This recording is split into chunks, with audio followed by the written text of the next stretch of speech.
हिमाचल प्रदेश की राजधानी शिमला में इस बार जिला स्तरीय कार्यक्रम आयोजित किया गया।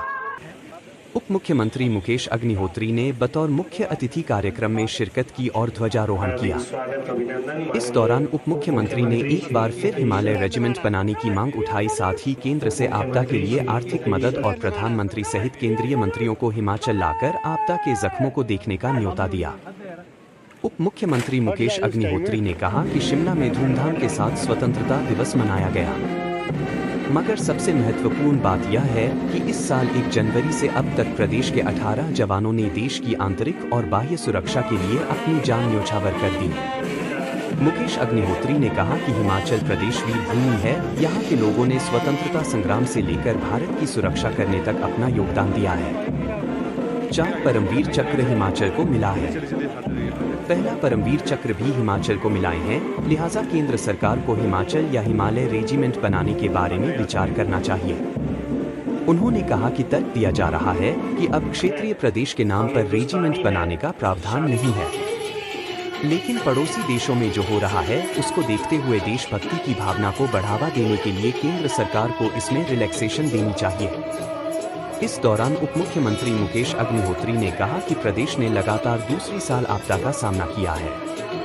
बीते वर्ष आपदा में 500 से ज्यादा लोगों ने जान गंवाई और इस वर्ष अब तक 200 लोगों की जान जा चुकी है।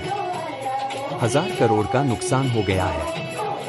मुकेश अग्निहोत्री ने कहा कि बीते साल केंद्र ने प्रदेश की मदद नहीं की, ऐसे में प्रधानमंत्री, गृह मंत्री, वित्त मंत्री को हिमाचल आना चाहिए और देखना चाहिए कि 2 सालों में हिमाचल को कितने जख्म मिले हैं।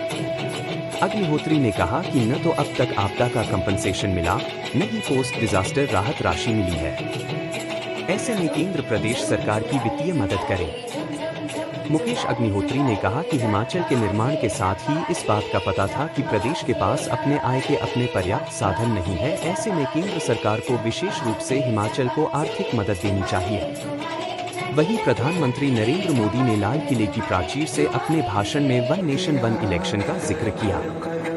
इस पर प्रतिक्रिया देते हुए उप मुख्यमंत्री मुकेश अग्निहोत्री ने कहा कि यह गंभीर विषय है। उन्होंने कहा कि हम इस बात को कहते आए हैं कि जिस तरह हिमाचल प्रदेश में सरकार को अस्थिर करने की कोशिश की गई, उस तरह की कोशिश नहीं होनी चाहिए। उन्होंने कहा कि हिमाचल प्रदेश की जनता ने उनका साथ दिया और प्रदेश में दोबारा स्थिर सरकार बनाई।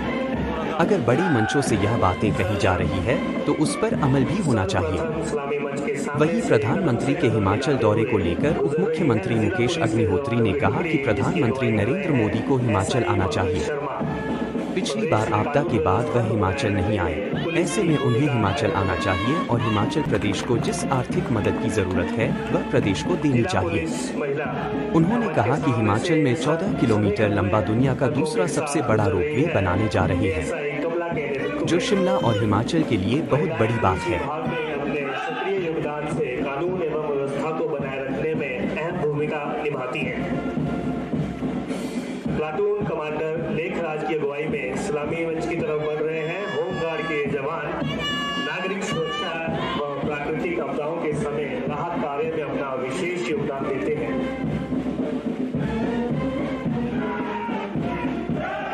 हिमाचल प्रदेश गृह रक्षकों की महिला टुकड़ी प्लाटून कमांडर पुष्पा कुमारी की अगुवाई में मंच के सामने से गुजर रही है। एएसआई राधेश्याम नेगी की अगुवाई में सलामी मंच की तरफ बढ़ रहे हैं। यातायात पुलिस के जवान जो कि यातायात को सुचारू बनाए रखने के लिए दिन रात तत्पर रहते हैं।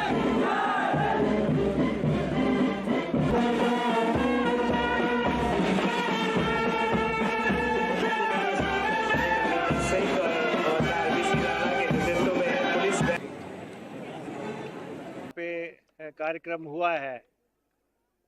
सबसे बढ़िया बात यह है कि बहुत लोग इसको देखने के लिए आए।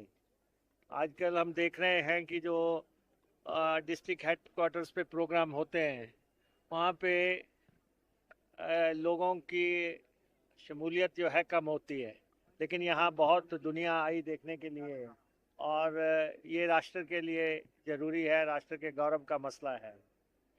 और सबसे अहम बात यह है कि इस साल हिमाचल प्रदेश के 18 जवान जो है सरहद पे रक्षा करते हुए या आंतरिक सुरक्षा करते हुए शहीद हुए हैं, जिन्होंने अपना बलिदान दिया है 1 जनवरी से लेके आज दिन तक।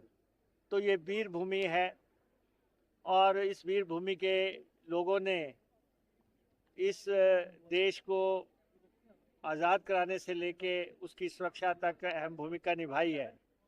4 परमवीर चक्र हिमाचल के खाते में आ चुके हैं और सबसे पहला परमवीर चक्र भी हिमाचल ने ही हासिल किया था।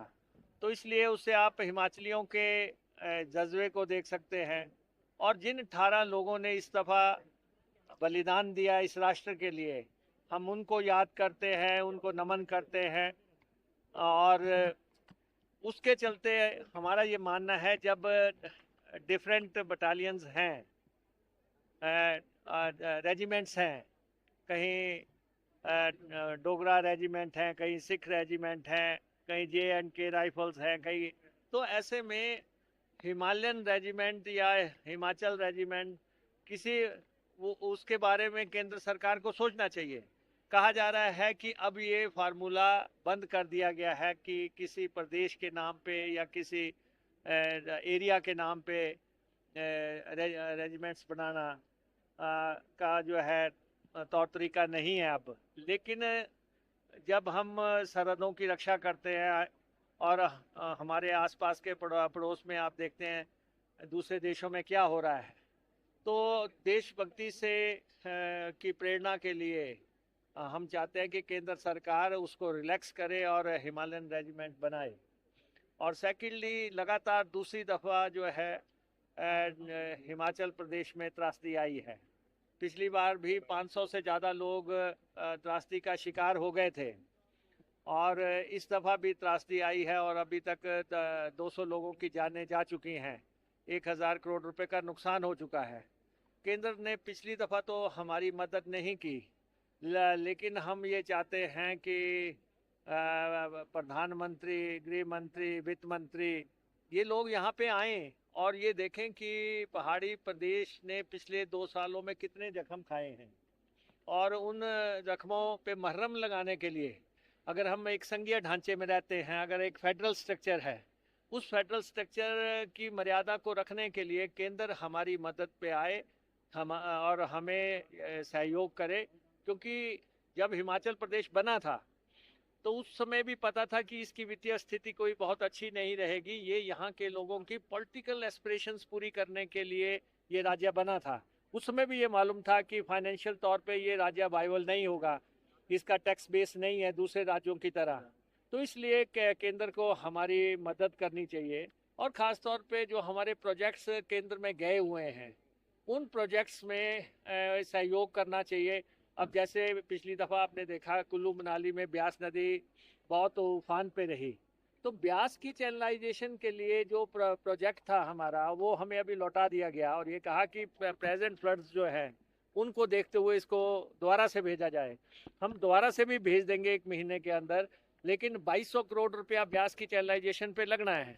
तो वो केंद्र हमारी मदद करें। और दूसरा, वैसे भी जिस ढंग से हमारा नुकसान हुआ है उसमें पोस्ट डिज़ास्टर जो पैसा मिलता है वो भी हमें नहीं मिला और इस बार भी शुरुआत में ही इतनी बड़ी त्रासदी हुई। तो इसलिए हम चाहते हैं कि केंद्र हमारा इस मसले में सहयोग करे। और दूसरा, वैसे भी जितना हमारे पास हमारे ऊपर कर्ज है उसको देखते हुए हमें स्पेशल पैकेज केंद्र को देना चाहिए, विशेष वित्तीय पैकेज दे या वित्तीय मदद करे।